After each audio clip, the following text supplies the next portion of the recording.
The Samsung Galaxy S24 Plus, the middle child of the S24 lineup, the one I initially brushed off this year, but I'm really excited to dive into this after a little bit of a brief hands-on in the store. I went with the base model Cobalt Violet color, and it runs you about $9.99 outright, but let's go ahead and just jump right in and see, is it worth that $9.99 price tag? Inside the box, you're not going to get much. We'll go ahead and just throw that aside. Right into the device, I have to say, I really like this overall build from Samsung. These squared off edges, the overall square design, just the color itself, it looks really good. This display looks beautiful so far, and looking all around the device, it is interesting. It feels great in the hand, but there's one thing that I have to say, which I know has been mentioned everywhere. It looks a little familiar. It looks just like an iPhone. The camera setup, of course, differs, but overall it looks, well, pretty identical to an iPhone. In the hand, it is light. It does feel pretty solid. Let's go ahead though and boot this up and get everything set up. I'm going to take you through my full setup process so you get an idea of how I typically set up my devices. So quickly running through here, we're going to have all the common typical prompts, but I'm going to breeze right through that, set up my Wi-Fi. Once I have the Wi-Fi set up, I'm not going to set up any mobile connectivity right now. I'll put my SIM in here later. That's the pain of living with eSIM, honestly. I'll have to swap to eSIM later today. They do make it pretty easy though in their menu and in their setup to swap eSIM, especially coming from carriers like T-Mobile, for example. It's pretty straightforward and pretty simple. I'm also not going to copy over any data. Anytime I set up a new Android device, to be honest, I actually don't restore from any backups. Just my preference. I like to start fresh with a new setup. I typically have a very similar setup across all of my devices, but with Samsung, we'll get to it a little bit later. I have a very unique way of setting that up. Right now, though, I'm going to sign into my Google account. This device, of course, is going to be used by me. I'm going to go ahead and breeze right through some of these initial prompts and all the stuff you agree to, of course, with all your,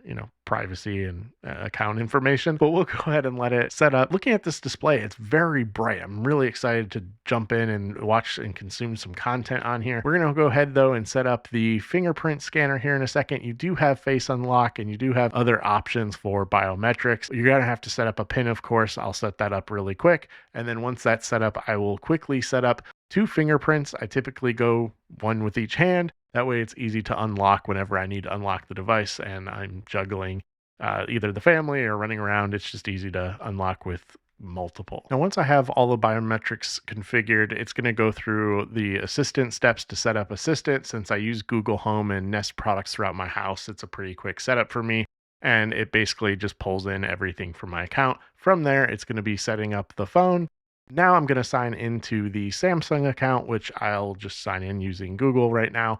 And then I'm going to go through all of Samsung's lovely, accept all these terms and yada yada, and just hit agree and then move on. Now, moving on, I do want to note this does come packed with Samsung's new advanced intelligence, their new AI features. A lot of these are going to be kind of gimmicky. Some of them are useful. You do have those here on the Plus, just like you have on the S24 and the S24 Ultra. Now, I pretty much always use dark mode, so of course, dark mode it is. Now, the device is all set up. But of course, there's still more to do once we dive in. So now that I've set up the device, there's going to be a handful of features and things I need to enable, as well as my overall customization for the device, which I'm going to get into that in a little bit. But right now, my main focus is making sure the device is fully up to date with the latest software updates. So right now, I'm going to go ahead and update the device. Once I get everything up to date, I'm not going to take you through walking through step by step exactly how I customize my device, but I will show you how I customize my device overall once it is all set up following these software updates. So stay tuned and then we'll dive right into my overall customization. Okay, so it's all set up now, but I do want to go back to the build really quick. I am really enjoying the build. The weight overall on this device is so evenly distributed that you don't really notice the overall weight in the hand. It's a really light device, honestly. And it's pretty pocketable. I like the squared off edges. While it is reminiscent of an iPhone, I do think Samsung really nailed it with the overall design and build. And then this color. I think this color looks great on this device. Looking all around the sides of this device, it just looks stellar. Not only that, that display looks really great. And in the hand, again, feels awesome. Now, during my setup, I did almost forget to set up the lock screen widgets. I want to show you those real quick. You do have to authenticate in order to set that up. But as you can see here, I have similar to iPhone, kind of funny. We now have these lock screen widgets, and you can also personalize with contact info down below, and it looks really solid. I really enjoy having those. It's just at a glance pretty good information. In terms of my home screen, I keep everything really clean, really organized. I turn a ton of stuff off, honestly, like Google's at a glance, the news, all that stuff just kind of for me just goes away. I don't really utilize any of it, so I might as well just disable it out of the box. As you can see here, I do enable some of the home screen features to add additional apps and to really optimize utilizing this entire display. In terms of app folders, I really structure and organize all my apps by type, and then I'll sort by alphabetical order. Once that's done, I'll drag the folders to my home screen. That way, again, it's all completely organized.